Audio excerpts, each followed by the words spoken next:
नमस्ते एवरीवन। आज की वीडियो में हम बात करेंगे अनुलोम विलोम के बारे में। अनुलोम विलोम के बारे में बात करने से पहले मैं आप सभी लोगों को बता देना चाहती हूँ कि कपालभाति के ऊपर ऑलरेडी वीडियो बन चुका है, आप जाके चैनल पर देख सकते हैं। और ये सारा सीक्वेंस में ही आपको करना है, इसीलिए बहुत ज़रूरी है कि पहले आप कपालभाति को समझ लें, उसके बाद अनुलोम विलोम की तरफ बढ़ेंगे, ठीक है। और एक चीज़ और, अगर आप चैनल पर नए हैं तो चैनल को सब्सक्राइब कर दीजिए, बेल आइकन का बटन दबा दें ताकि आपको न्यू वीडियो के नोटिफिकेशन मिलते रहें। और इस वीडियो को ज़्यादा से ज़्यादा लोगों तक पहुंचाएं, बहुत इंपॉर्टेंट वीडियो होने वाला है और वीडियो को अंत तक ज़रूर देखें। चलिए तो शुरू करते हैं अनुलोम विलोम। सबसे पहले हम अनुलोम विलोम के बारे में ये जानेंगे कि अनुलोम विलोम आखिर है क्या। तो अगर आपने नाड़ी शोधन प्राणायाम सुना होगा, नाड़ी शोधन प्राणायाम का जो पहला चरण है वो अनुलोम विलोम है। अनुलोम और विलोम, विलोम का मतलब क्या होता है, उल्टा, और अनुलोम का मतलब क्या होता है, सुल्टा। यानी कि यहाँ पे बात हो रही है कि जब हम किसी नाड़ी से सांस ले रहे हैं तो उसके बाद दूसरी नाड़ी से हमें सांस छोड़नी है। नाड़ियों का मतलब है यहाँ पे नासिका, ठीक है। तो इतना हमें समझना है कि अनुलोम विलोम जो ये टेक्निक है, ब्रीदिंग टेक्निक, ये नाड़ी शोधन प्राणायाम का पहला चरण है। नाड़ी शोधन प्राणायाम को बहुत कुछ अलग अलग चरणों में बताया गया है। तो जो पहला चरण है नाड़ी शोधन प्राणायाम का वो अनुलोम विलोम है। इसमें किसी भी प्रकार का कोई कुंभक नहीं लगता है, क्योंकि जब भी हम नाड़ी शोधन प्राणायाम को समझते हैं तो हम क्या कहते हैं कि नाड़ी शोधन प्राणायाम की सबसे सुंदर चीज़ यही है कि इसको विद कुंभक और विदाउट कुंभक किया जा सकता है। तो जो विदाउट कुंभक किया जा रहा है वही अनुलोम विलोम है। अब हम जानते हैं कि अनुलोम विलोम को करने की सही विधि क्या है। तो सबसे पहले तो हम आते हैं बैठने की स्थिति में कि हमें कैसे बैठा जाए। सुख आसन में आ जाइए। जिस आसन में, अच्छा एक चीज़ मैं और आपके साथ क्लियर कर देती हूँ, अगर आपका कोई भी ध्यानात्मक आसन ऐसा है जिसमें आप बहुत देर तक बैठ सकते हैं तो आप कोई भी एक ध्यानात्मक आसन लगा सकते हैं, चाहे वो पद्मासन हो, चाहे वो अर्ध पद्मासन हो, चाहे वो सुखासन हो। जिस भी आसन में आप बहुत देर तक बैठ सकते हैं, ध्यानात्मक आसन, उसमें आप अनुलोम विलोम का अभ्यास कर सकते हैं। सामान्यतः जो प्रचलित आसन है वो सुखासन है, क्योंकि उसमें हर कोई बहुत देर तक बैठ सकता है और बिना किसी दिक्कत के अनुलोम विलोम का सुखासन में अभ्यास कर सकते हैं। ये तो है उन लोगों के लिए जो सुखासन में बैठ सकते हैं, लेकिन बहुत सारे लोगों के साथ हेल्थ इश्यूज़ होते हैं और उनके बहुत सारे क्वेश्चन होते हैं कि क्या हम अनुलोम विलोम को चेयर में बैठ के कर सकते हैं। यस, आप बिल्कुल चेयर में बैठ के कर सकते हैं। चेयर में बैठ जाइए, पैरों को नीचे लटका दीजिए, ठीक है। दूसरा क्वेश्चन आता है, क्या हम अनुलोम विलोम प्राणायाम को बेड के ऊपर बैठ के कर सकते हैं। बिल्कुल कर सकते हैं। आप अनुलोम विलोम प्राणायाम को अनुलोम विलोम को बेड के ऊपर बैठ के भी कर सकते हैं। तीसरा क्वेश्चन है, क्या आसन पे बैठ के, ऑब्वियसली आसन तो सबसे पहला चीज़ है कि अगर आप आसन के ऊपर बैठ सकते हैं तो बहुत ही अच्छी बात है, आसन के ऊपर बैठ सकते हैं, बिल्कुल बैठ सकते हैं। चौथा क्वेश्चन होता है, क्या हम अनुलोम विलोम को लेट के कर सकते हैं। तो नहीं, अनुलोम विलोम को या किसी भी प्राणायाम को लेट के बिल्कुल भी नहीं करना है। यहाँ पे मैं सब बात सिर्फ अनुलोम विलोम की ही नहीं, बल्कि जितनी भी हमारी ब्रीदिंग टेक्निक है, जितने भी हमारे प्राणायाम हैं, उनको किसी को भी आपको लेट के नहीं करना है, ठीक है। अब आते हैं कि और इसमें क्या हमें ध्यान रखना है। आपको सिर्फ सुखासन, पद्मासन, अर्ध पद्मासन में बैठना है और आपका टारगेट रहेगा कि मेरा कमर और गर्दन सीधी रहे। कमर को ऐसे झुका के नहीं रखना है। आपका सिंपल सा टारगेट है कि जितनी देर तक मैं अनुलोम विलोम का अभ्यास करूं, उतनी देर तक मैं इस तरीके से स्पाइन को स्ट्रेट रख सकूं, ठीक है। गर्दन सीधी, गर्दन को ऐसे झुका के नहीं रखना है, ऐसे टेढ़ा नहीं रखना है, इधर ऐसे नहीं रखना है, एकदम आपको गर्दन को स्ट्रेट रखना है, ठीक है। अब कुछ लोगों के साथ क्या दिक्कत होती है कि बहुत देर तक ऐसे नहीं बैठ सकते हैं। तो जो लोग आसन में बैठ के इस अभ्यास को कर रहे हैं या फिर बेड पे बैठ के कर रहे हैं, वो लोग क्या कर सकते हैं, अपने हिप्स के नीचे क्या रख सकते हैं, कुछ भी आप तकिया रख लीजिए, आप कुशन रख लीजिए, इस तरीके से कि आपको बैक में बहुत ज़्यादा पेन ना फील हो। आप इसको वॉल के सहारे बैठ के भी कर सकते हैं। अगर आप पैरों को फोल्ड नहीं कर सकते हैं तो पैरों को सीधा सामने की तरफ फैला दीजिए। सिर्फ एक चीज़ है कि आपका स्पाइन स्ट्रेट रहना चाहिए, ठीक है। ओके, तो अब हम तो वॉल के सहारे, जो भी लोग जिनको ऐसे लगता है कि हम बहुत देर तक ऐसे स्ट्रेट बिना किसी सहारे हम ऐसे इतनी देर तक नहीं बैठ सकते हैं, तो आप वॉल का सहारा ले सकते हैं। ज़रूरी है कि आपका स्पाइन स्ट्रेट रहे, बाकी आप पैरों को सामने दंडासन की स्थिति में भी फैला सकते हैं। ठीक है, बहुत देर तक जब आप आसन में ऐसे थक जाते हैं, या जब भी कुछ लोग ऐसे होते हैं जो अनुलोम विलोम को बहुत 20 मिनट 25 मिनट तक अभ्यास करते हैं, 30 मिनट तक अभ्यास करते हैं, तो वो लोग पैरों को बीच में चेंज भी कर सकते हैं। जैसे अभी मेरा ये पैर ऊपर है, फिर मैं थोड़ी देर बाद इसको नीचे और दूसरे पैर को ऊपर रख सकती हूँ। ठीक है, ये तो थी हमारी बैठने की स्थिति। ध्यान से समझिएगा, आपको बीच में वीडियो को स्किप नहीं करना है, क्योंकि अगर आप वीडियो को स्किप कर देंगे तो आप प्रॉपर तरीके से टेक्निक को नहीं समझ पाएंगे कि नेक्स्ट हमें क्या करना है। तो बैठने की स्थिति हमें समझ में आ चुकी है। अब हम देखते हैं कि हमारे हाथों की स्थिति क्या होगी। हमें लेफ्ट हैंड की ज्ञान मुद्रा बनानी है या चिन्ह मुद्रा बनाएंगे। राइट हैंड की हम प्रणव मुद्रा बनाते हैं या नासाग्र मुद्रा बनाएंगे। क्या करना है आपको, हाथ की मुट्ठी बनाएंगे और लास्ट की दोनों उंगलियों को सीधा कर देंगे, और अंगूठे के बगल वाली दोनों उंगलियां कहाँ पे है, अंगूठे के मूल पे है। ठीक है, इस तरीके से ये प्रणव मुद्रा है। और अगर कोई नासाग्र मुद्रा बना रहे हैं तो इस तरीके से, ये ऐसे भी लोग अभ्यास करते हैं, वो भी सही है, उसमें भी कोई दिक्कत नहीं है। अपनी दोनों उंगलियों को कहाँ रखते हैं, माथे के बीच में रखते हैं, और अंगूठे से राइट नासिका को बंद करते हैं, और इससे अनामिका से लेफ्ट नासिका को बंद करते हैं। ठीक है, इस तरीके से ये दोनों उंगलियों, अंगूठे से और अनामिका से हम अपने नासिकाओं को बंद करते हैं। ठीक है, ये इस तरीके से सेम ऐसे ही प्रणव मुद्रा में भी होता है, ये इस तरीके से। कुछ लोगों के साथ क्या डाउट है कुछ लोगों को, कि हम जब भी अनुलोम विलोम करते हैं, अगर हम बहुत देर तक कर रहे हैं तो हम प्रणव मुद्रा या नासाग्र मुद्रा लेफ्ट हैंड से भी बना सकते हैं। अगर हम इससे थक गए हैं तो हम इस हाथ से अपनी मुद्रा बना सकते हैं, जो कि गलत है। अगर आप थक गए हैं तो थोड़ी देर रेस्ट कीजिए। ऐसा नहीं है कि आपको कंटिन्यू करते ही रहना है। अगर आपको थकान हो रही है, थोड़ी देर हाथ को रिलैक्स कीजिए, और फिर से राइट हैंड से ही आपको दोबारा अभ्यास करना है। आप ये बार बार इस बात को समझ लें कि हमेशा राइट हैंड से ही अनुलोम विलोम या प्राणायाम का अभ्यास करें। लेफ्ट हैंड को आपको ज्ञान मुद्रा या चिन्ह मुद्रा में रखना है। ठीक है, अब हम समझते हैं इसमें एक और डाउट क्या होता है, कि जब भी हम, डाउट नहीं होता है बेसिकली, ये जब हम बहुत देर तक करते हैं तो हमारे बॉडी पोस्चर हमारा खुद ही बेंड हो जाता है।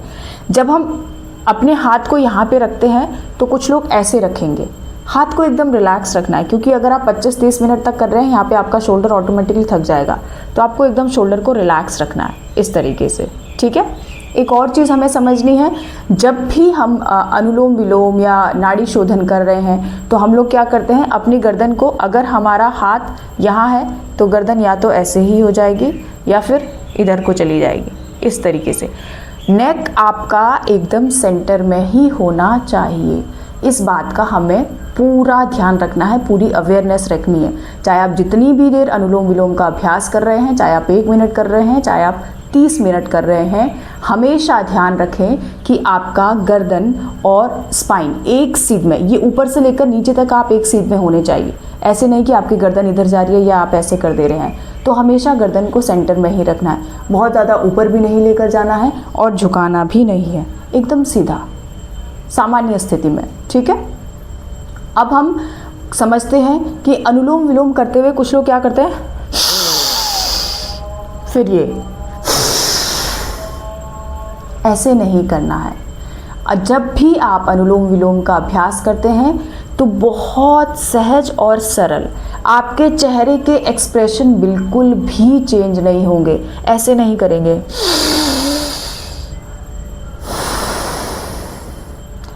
चेहरे की मांसपेशियां एकदम सरल रखेंगे, एकदम सहज रखेंगे, किसी भी प्रकार का कोई तनाव नहीं रखेंगे और चेहरे पर कोई भी एक्सप्रेशन नहीं आएगा।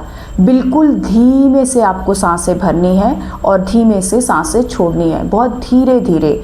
आपकी सांसों की आवाज़ आपके बगल में भी नहीं आएगी।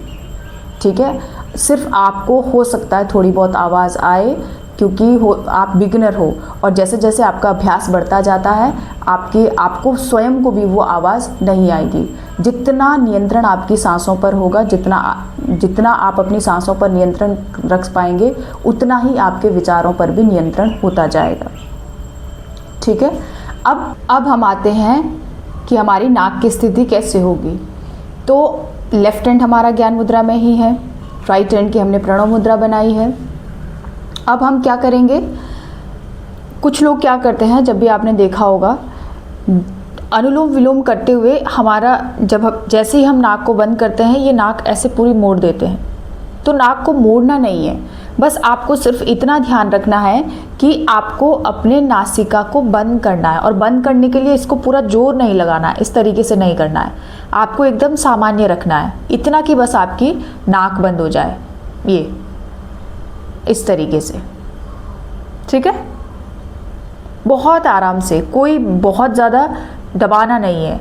और तो ये था हमारा अनुलोम। अब हम ये देखते हैं कि हमें ब्रीदिंग पैटर्न कैसे फॉलो करना है। तो मैं आपको एक बार अनुलोम विलोम का अभ्यास करके दिखा रही हूँ। ठीक है, सुखासन में बैठ जाएंगे, कमर गर्दन सीधी, दोनों हाथ ज्ञान मुद्रा में घुटनों पर, आंखें कोमलता से बंद, गहरी लंबी सांस भरें, सांस छोड़ें, स्वयं को शारीरिक और मानसिक रूप से अनुलोम विलोम के लिए तैयार करें।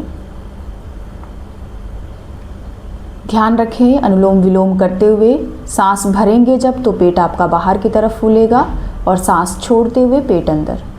राइट हैंड की प्रणव मुद्रा बनाएंगे, अंगूठे के बगल वाली दोनों उंगलियों को मोड़ दें और लास्ट की दोनों उंगलियां सीधी रखें। शोल्डर को एकदम रिलैक्स रखें। राइट थंब से राइट नोस्ट्रिल को बंद करेंगे, दाएं अंगूठे से दाएं नासिका को बंद करें।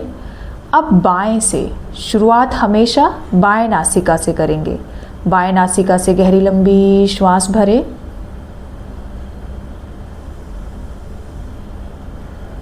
बाएं नासिका को बंद करेंगे, दाएं से सांस छोड़ें,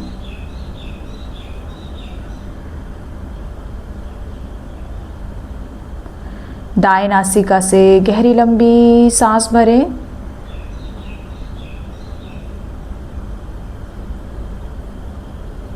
अब दाएं नासिका को बंद करेंगे, बाएं नासिका से सांस छोड़ें,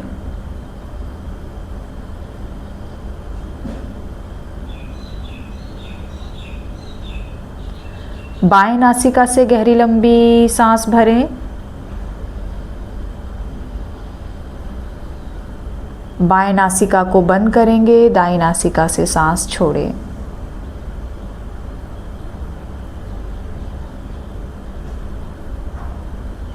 अब दाएं नासिका से ही गहरी लंबी सांस भरें,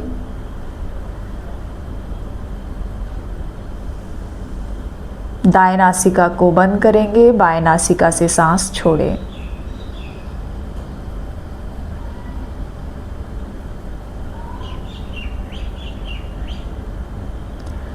धीरे से बाएं नासिका से सांस छोड़ते हुए अनुलोम विलोम को विराम देंगे।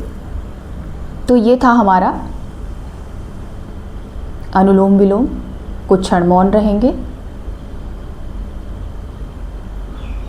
और फिर धीरे से सांस भरेंगे, सांस छोड़ते हुए आँखों को खोल देंगे। आपको समझ आया होगा मैंने क्या किया। बाएं नासिका से मैंने शुरुआत की है और बाएं नासिका से ही मैंने अपने अनुलोम विलोम को समाप्त भी किया है। तो ये हमेशा हमें ध्यान रखना है कि जब भी हम अनुलोम विलोम या नाड़ी शोधन प्राणायाम करते हैं तो हमेशा लेफ़्ट नोस्ट्रिल से ही सांस भरेंगे और जब हम लास्ट उसको ख़त्म करने जा रहे हैं तो लेफ़्ट नोस्ट्रिल पर ही सांस छोड़ते हुए हम अनुलोम विलोम को या नाड़ी शोधन प्राणायाम को ख़त्म करेंगे। ठीक है, अब हम आते हैं कि अनुलोम विलोम को किसको करना चाहिए। अनुलोम विलोम एक ऐसी ब्रीदिंग टेक्निक है जिसे हर कोई फॉलो कर सकता है, सभी कोई इस अनुलोम विलोम के अभ्यास को कर सकते हैं, क्योंकि ये नाड़ी शोधन की ही एक चरण है, नाड़ी शोधन का ही ये फर्स्ट स्टेप है। तो ये ऐसा प्राणायाम है जो हमारे शरीर के जितनी भी नाड़ियाँ हैं उन सभी को शुद्धि करता है। यानी कि जैसे नाड़ी शोधन का नाम ही इसीलिए उसका शोधन मीन्स कि शुद्धि करना, इसीलिए उसका नाम पड़ा है कि ये हमारे संपूर्ण नाड़ियों को, जितनी भी हमारी नाड़ियाँ हैं उन सभी की शुद्धि करता है। उनमें जितना भी टॉक्सिन जमा है उस टॉक्सिन को हमारे शरीर से बाहर फेंकता है। और सेम काम हमारा अनुलोम विलोम का भी होता है, क्योंकि अनुलोम विलोम बहुत ही सहज और सरल ब्रीदिंग टेक्निक है, इसीलिए इसको हर कोई कर सकता है। इवन नाड़ी शोधन, क्योंकि कुंभक के साथ जब हम नाड़ी शोधन को करते हैं तो हर कोई कुंभक के साथ नहीं कर सकते हैं, लेकिन अनुलोम विलोम क्योंकि ये विदाउट कुंभक होता है तो इसको हर कोई, चाहे कोई हार्ट का पेशेंट हो, चाहे किसी का उच्च रक्तचाप हो, चाहे किसी का निम्न रक्तचाप हो, चाहे किसी का वेट ज़्यादा हो, चाहे किसी का वेट कम हो, चाहे कोई थायराइड का पेशेंट हो, चाहे कोई डायबिटिक हो, कोई भी प्रॉब्लम हो, हर कोई अनुलोम विलोम के अभ्यास को कर सकता है। इसके अगर फ़ायदे की बात करें तो सभी के लिए बहुत फ़ायदेमंद है।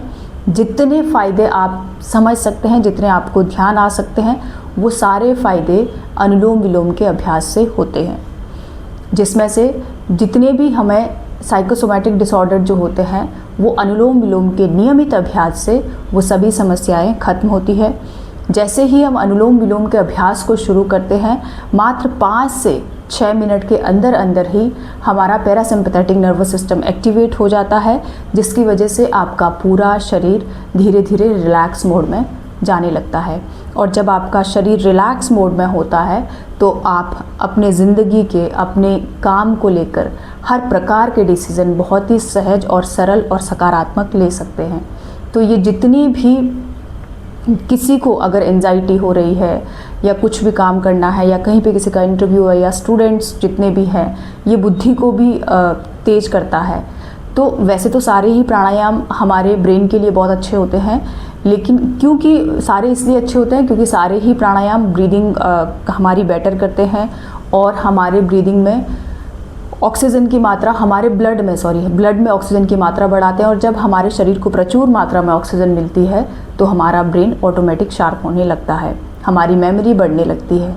तो ये सारी जितने भी फ़ायदे हैं अनुलोम विलोम करने से आपको सभी फ़ायदे मिलेंगे। और एक चीज़ मैं और बता देना चाहती हूँ, रिसर्च में ये भी पाया गया है कि जो भी लोग अनुलोम विलोम, इवन जिनको बाइपोलर डिसऑर्डर है वो लोग भी, उनके लिए भी अनुलोम विलोम बहुत फ़ायदेमंद बताया गया है और बहुत ही प्रभावी बताया गया है। और रिसर्च में ये भी पाया गया है कि जब भी हम अनुलोम विलोम करते हैं या कोई भी प्राणायाम, वैसे तो सारी प्राणायाम की मैं बात करूँगी, लेकिन यहाँ पे क्योंकि हम अनुलोम विलोम के बारे में जान रहे हैं, तो जब भी हम अनुलोम विलोम का अभ्यास करते हैं, अगर आपने 5 मिनट, 10 मिनट, 15 मिनट, जितने भी देर आपने किया है, उसके बाद रिसर्च में ये पाया गया है कि अगर कोई भी उसके बाद शवासन का अभ्यास करते हैं तो ये जो फ़ायदे हैं ये आपको और भी जल्दी और प्रभावी रूप से देखने को मिलते हैं। तो आई होप आप सभी को अनुलोम विलोम के बारे में बहुत अच्छे से समझ में आ गया होगा। ध्यान रखें, अनुलोम विलोम हमेशा लेफ़्ट नोस्ट्रल से ही शुरू करें और लेफ़्ट नोस्ट्रल पर ही ख़त्म करें। राइट हैंड की हमेशा प्रणव मुद्रा बनाएं। कभी भी अनुलोम विलोम या नाड़ी शोधन प्राणायाम का अभ्यास लेफ़्ट हैंड से नहीं करना है, बल्कि राइट हैंड से ही आपको अभ्यास करना है। जब भी आपका राइट हैंड थक जाता है तो आप थोड़ी देर रिलैक्स करें और फिर दोबारा से अभ्यास को शुरू करें। आई होप आपको समझ में आ गया होगा, आपको वीडियो पसंद आई होगी। अगर आपको वीडियो पसंद आई है तो प्लीज़ वीडियो को लाइक ज़रूर करें और चैनल पर अगर नए हैं तो चैनल को भी सब्सक्राइब कर दें, बेल आइकन का बटन दबा दें ताकि आपको न्यू वीडियो के नोटिफिकेशन मिलते रहें। Thank you, thanks a lot.